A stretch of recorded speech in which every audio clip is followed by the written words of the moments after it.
Cardi B got into a messy Twitter spat with JT from the City Girls, but her real issue is not with JT, it's with Nicki Minaj. To find out more in this video, stay tuned.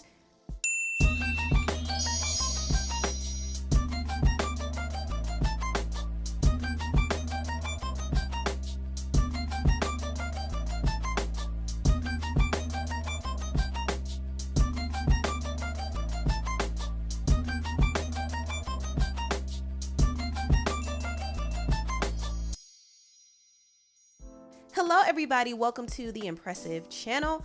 There was a very messy Twitter war between Cardi B and JT from the City Girls, and things got very messy. And before I break down everything that was said, let me just kind of start from the beginning. Okay, so recently it came out that Cardi B and Glorilla's Tomorrow 2 song debuted at number 9 on the Billboard Hot 100 charts. And this is actually a huge deal for Glorilla because this is her first top 10 hit. And I thought the song Tomorrow 2 was great. I enjoyed it. I enjoyed Cardi B's verse. I thought Partisan Fontaine did a great job writing it. Shout out to Cardi's writer party. Partisan never gets celebrated for writing for Cardi, but I do want to celebrate that king because his talent is really shining through these records. So shout out to Partisan, and also shout out to the other ladies who were in the top 10 this week. I saw Lizzo, Nicki Minaj, Doja Cat, they all were in the top 10, so I think that's great. I also think it's great that Steve Lacy finally got his #1 hit for Bad Habit. So I'm actually pleased with this list. Everybody is winning. Glorilla and Cardi are winning right now, and this was supposed to be a moment for them to celebrate, but unfortunately things took a very messy turn. So what exactly happened? Well, Cardi has been going at it with some of the rap girls who were featured on Nicki Minaj's Super Freaky Girl Queen Mix song. The other day she was just going at it with the rapper Akbar V, and their whole beef was so confusing to me because Akbar made a tweet about chart data. She just said, "If chart data ain't say it, we ain't believing the cap." And Cardi took offense to this tweet. She thought Akbar was subbing her, so she woke up the next day and picked a fight with Akbar and said, "Count all the times chart data posted you." And this of course led to a very messy Twitter battle, and there was a lot of underhanded comments made. Akbar was dissing Cardi's rap skills and saying how she didn't write. She also was making fun of her getting beat up and even talked about her looks. And she even talked about Cardi's husband, Offset. She was basically saying Offset is not street and he got beat up. And Cardi took it very low as well. In fact, she was the first one to go below the belt and bring up families. She talked about Akbar's mothering skills. She talked about her kids. She talked about her dead mother. She revealed that Young Thug even put hands on her. And she also posted Akbar's sex tape. So Cardi went really low. I thought the exchange between her and Akbar was very messy and very hateful. And truthfully, nobody was right in this situation. I thought Cardi and Akbar were dead wrong. Now, Cardi decided to pick on her next victim. She decided to go at JT from the City Girls. So this is what happened. JT was responding to this hate page against her. In the tweet, this person said, "JT, Akbar, Bia, and Katie Vance after seeing Glorilla get a top 10 hit without doing all the D writing and extra stuff." And JT decided to respond. And I wish JT didn't respond to this. She does have a bad habit of addressing negativity all the time, but she decided to respond and she said, "I'm not like that at all. I've been doing remixes and never got credited on a chart, but they get sung word for word and help push the original songs as intended. Unlike y'all, well, I can't even say y'all because y'all don't rap, you tweet. Congratulations, Glow and Stream FNF Remix and Queen Mix." Now, someone responded to JT and said, "Girl, this one tickled you.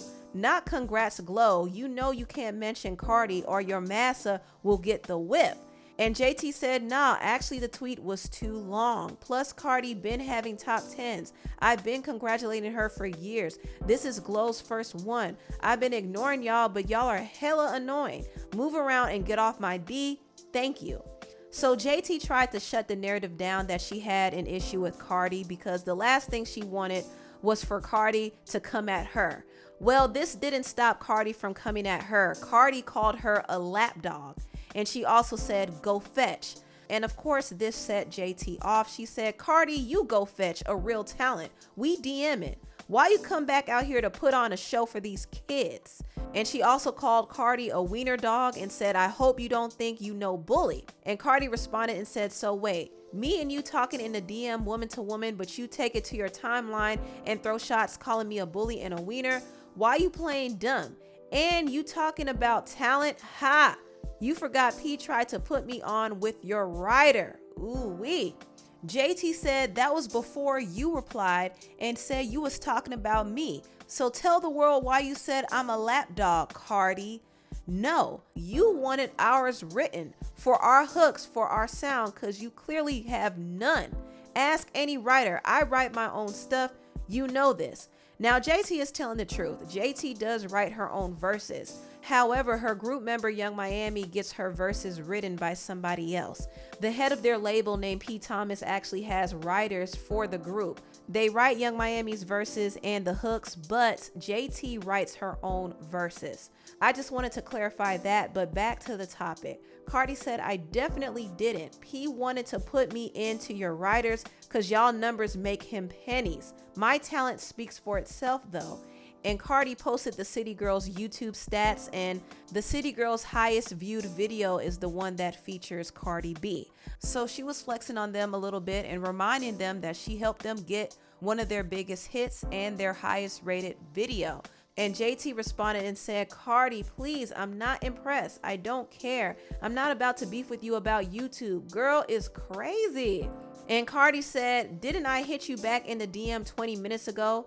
But I gotta come on the timeline for a response and you're mute but steady arguing here. Like I said, this ish is for show, opportunist. So this is weird. Cardi is the one taking shots at JT. And she's mad that JT is responding on Twitter and not responding in the DM. If Cardi is gonna come at somebody publicly, why can't that person respond publicly? I don't get it.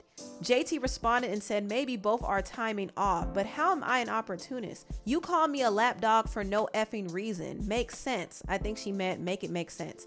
But back to the DMs I go. Cardi said if the shoe fits, that's your fault. Cardi also said this in the midst of them going back and forth. Matter of fact, I'm not even doing this on the timeline. It's becoming real repetitive for doggy treats. We already addressing it in the DMs. Goodbye, y'all. JT said, wait, I'm back for this last tweet because who doing anything for doggy treats? If anything, Glorilla have you a bone that you need to go feed that dog you were posing by the pool with for hot-ish, fancy pants. And Cardi said, hot-ish debuted higher than any song you ever dropped or been on. Prison pants. Everybody has good and bad moments, but you haven't had one since what? Act Up? Woo-wee! The shade was really thick. The shade was thick. Cardi didn't lie and JT didn't lie. JT hasn't had a lot of big hits, and that is true. Cardi, however, hopped on Glorilla's Tomorrow song because she needed to get some traction. So Glorilla definitely threw her a bone. Cardi's last few songs and features didn't do as well or chart as high. Her song Hot-ish kind of underperformed. And mind you, this song had a big budget. It had a big video budget. It had a radio budget. She also had 2 big features with Kanye West and Lil Durk, and the song still didn't get enough steam. So she had to run over and hop on Glorilla's wave to get some momentum going. And that's the real tea. And JT too hopped on Glorilla's wave and did that whole FNF remix. So Cardi's not the only one. JT did it too. But overall, I think this Twitter spat was very unnecessary. I think JT tried to stop it from going further than it needed to go, but Cardi took it there. She was the one who threw shots first, so she started it. And Cardi's issue is not with JT, okay? Her issue is not even with Akbar. Her issue is with Nicki Minaj. Let's be real here. It's not a coincidence to me that she's now getting into it with the girls who collaborated with Nicki. Now, Nicki always gets called out for being shady or being bitter towards people who work with Cardi, and people don't call Cardi out enough. But Cardi definitely has an issue with some of these women working with Nicki, and she has made up in her mind that they're throwing subs at her, and she's using that as a reason to attack.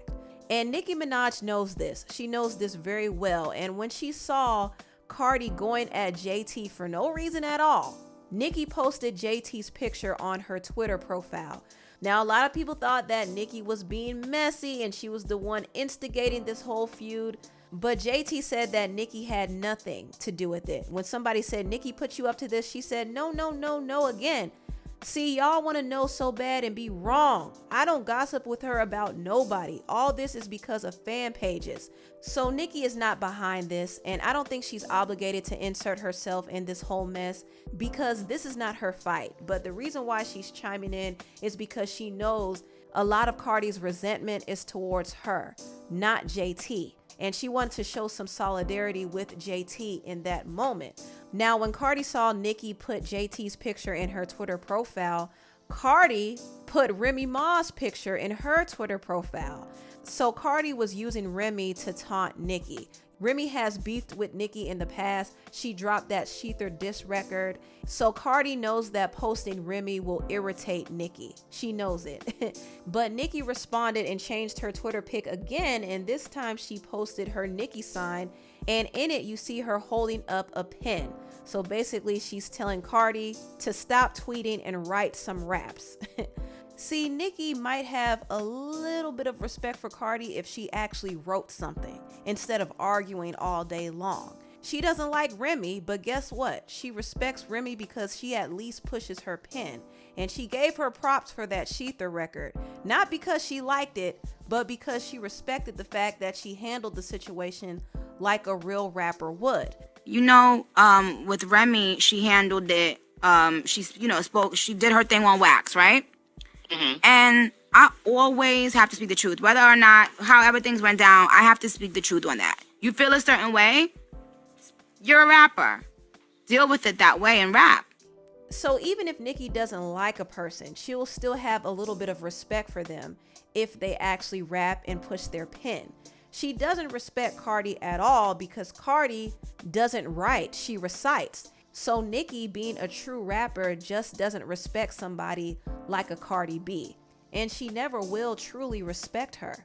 But anyway, this whole beef between Nicki and Cardi has created a lot of division between the female rappers in the industry right now. It's actually crazy that now some of these girls feel like they have to pick a side, because if they pick Nicki's side, it's going to be a problem. If they pick Cardi's side, it's going to be a problem. So the situation is really messy. And honestly, the stans are the ones who create the drama. They create all the chaos, and unfortunately, these ladies fall for it every single time. It never fails, but I do wish everybody could get along. I really do. But anyway, that's all I have to say about that. Tell me what you think about this whole mess down below. Please like, comment, and subscribe, and share this video if you care. Thank you so much for watching, and I'll see you next time. Bye.